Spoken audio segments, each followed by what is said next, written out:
The Taekwondo training room in New York was livelier than usual that evening. The advanced class had run longer than anticipated, leaving the students tired yet still excited under the fluorescent lights. In one corner of the room, a middle-aged security guard in uniform was diligently mopping the floor. He was about 45 years old, tall and gaunt, with a face marked by many wrinkles. His name was Marcus Hall. He had been working here for less than a month. Normally, he only appeared after classes had ended, so hardly anyone paid attention to him. But tonight, his presence did not go unnoticed by the black belt instructor Ethan Carter, age 28, who liked to show off and assert his authority. In the middle of demonstrating for his students, Ethan suddenly pointed at Marcus, his mocking voice echoing throughout the dojang. "Hey, guard over there, always cleaning the floor must be so boring, right? Come here for fun, show me a little demonstration. Or maybe you have never dared step on the mat your whole life." Some younger students let out forced laughter. Though it sounded strained, Marcus stopped, looked up, then resumed mopping as if he had not heard. "I am just doing my job, Sensei. You guys carry on," he replied, his tone low and composed. But Ethan did not back down. He stepped closer, raising his voice. "Scared, are you? Come on, just a few basic moves. Let my students see the difference between a real martial artist and an old guard." The atmosphere in the dojo grew awkward. Some students exchanged uneasy glances, but no one dared object. The mood in the dojo sank further. A few students offered stiff smiles. Others looked embarrassed. Sensing this, Ethan strode to the center of the mat, deliberately drawing everyone's attention to the security guard. "Stop pretending to be modest," he said loudly. "You are scared, right? Come on, just a few moves. Let my students understand the difference between a real fighter and someone who only knows how to sweep floors." Marcus paused, set the broom aside, dusted it lightly against his trousers, then looked up. His voice was slow but firm. "If you really want it, fine, but when it is over, you will have to apologize to them for turning this dojo into a circus." Ethan laughed out loud, the sound reverberating across the room. He pointed at Marcus, making a spectacle of him before his students. "Apologize? No way. You are the one who will be flat on the floor. This will be a lesson they will never forget. Martial arts is supreme." While a janitor stays in the depths, some students sat down as instructed, eyes shining with anticipation, but many others began to feel uneasy.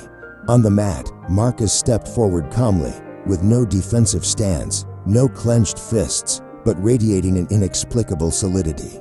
Ethan grinned broadly, gesturing to the class. "Open your eyes wide. Today, you will witness the real difference."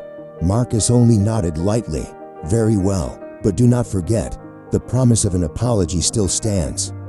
The room went silent. No one knew they were about to witness a moment they would never forget. To everyone else, Marcus was merely a middle-aged security guard, leading a quiet life cleaning and looking after the dojo. But the truth was, he once bore a name that commanded respect in the sporting world. Marcus the Titan Hall. 20 years ago, he was the pride of heavyweight boxing.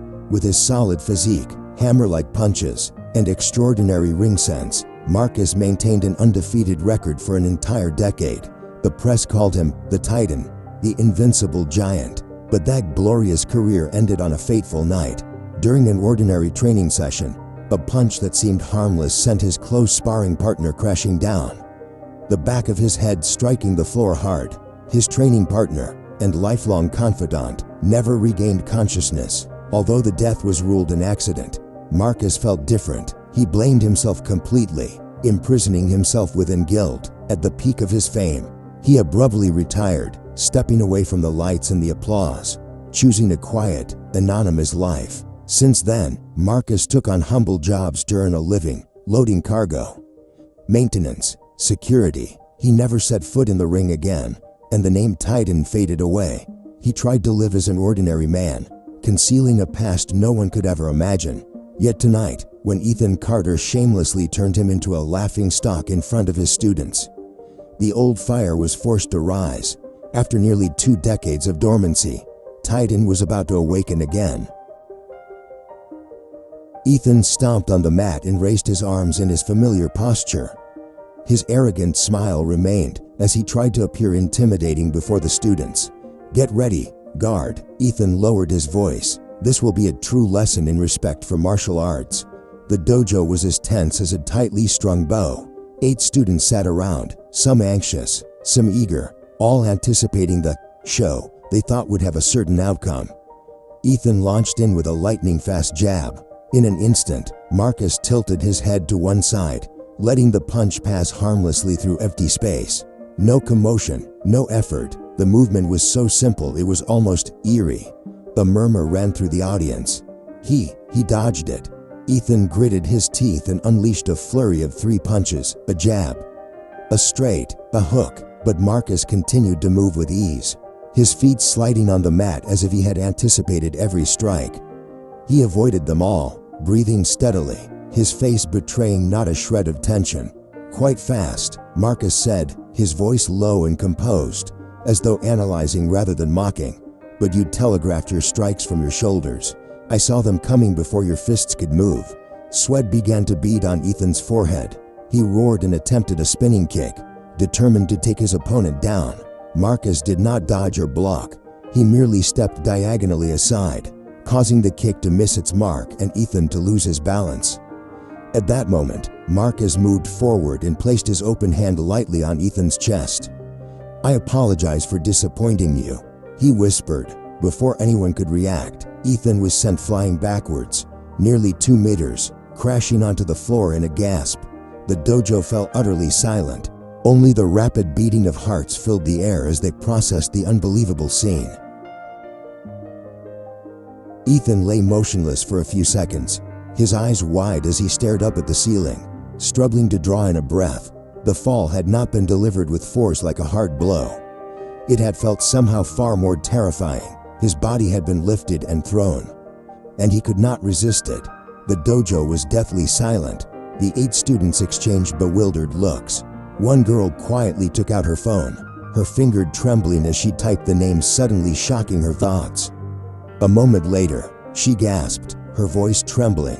"Oh my gosh, he is Marcus the Titan Hall, former heavyweight boxing world champion." A wave of astonishment swept through the students. All eyes turned to the middle-aged guard standing calmly on the mat. Some could hardly believe it, but the photo and article on her phone pulled the story unmistakably. Ethan pushed himself up on his hands, his face pale. He stammered, I did not know. If I had known, I would never." Marcus slowly approached, his shadow looming over the trembling instructor. His voice was calm, but each word landed like a blow to Ethan's pride. "If you had known, would you have treated me with more respect? Or would you still have mocked a security guard just because he has no title to protect himself?" The dojo remained silent. No more laughter, no more schadenfreude. All that remained was the weight of shame. Some students lowered their gazes, recognizing they had helped feed the humiliation. Ethan opened his mouth but could not form a word. His once proud eyes now reflected only regret and fear. The silence stretched like a sentence. Ethan sat on the mat, sweat pouring down, his face flushed with shame. He stammered, "Mr. Hall, I sincerely apologize. I was wrong." Marcus did not speak immediately. He looked around, meeting the gaze of the students, astonishment, disappointment. Then he spoke, his tone even and steady. "Apology is only the first step. More important, what will you do to change? Martial arts was not created to cultivate arrogance, but to forge humility." Ethan lowered his head. For the first time, the young instructor could not mount a rebuttal. Marcus's words weighed heavier than any punch. A female student spoke up. "Sensei, we do not need training sessions that turn the dojo into a circus. We need respect." Her words were like the final blow that shattered the illusion Ethan had wrapped around himself for so many years. He looked around and saw the faces of his students, their eyes no longer respectful, but filled with doubt. From that night on, the dojo was never the same. Many students left. Ethan's reputation collapsed.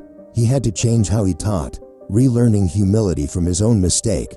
Marcus continued his modest job as a security guard, but he was no longer the invisible guard.